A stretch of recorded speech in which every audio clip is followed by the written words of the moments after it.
That's right. Beverly McAdam. I live in Skystone, 55 plus community in Ward 2.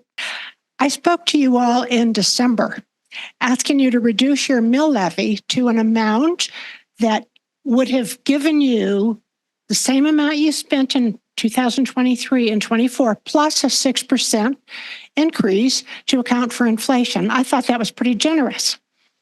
At that time, I said the outrageous increases in property taxes would hinder young couples from getting their starter home, middle-aged couples to start saving for retirement, and senior citizens like myself just trying to keep our heads above water. I reminded you that we're all facing high inflation costs, from buying bread to paying for our homeowners insurance.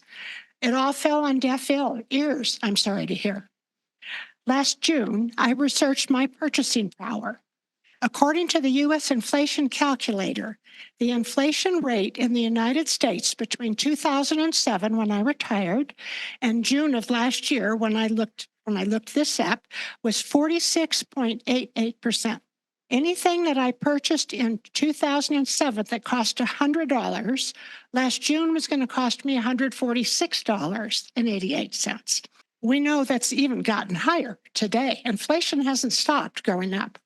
And now I understand that you had a focus session to discuss priorities, and you spent hours talking about a desired program to make Broomfield a sanctuary city. Now, I understand you didn't use the word sanctuary city, but basically it was the same thing. I also heard the city manager say that there were no funds for such a program. She didn't reject the idea. You simply tabled that suggestion, which tells me you're going to still think about it.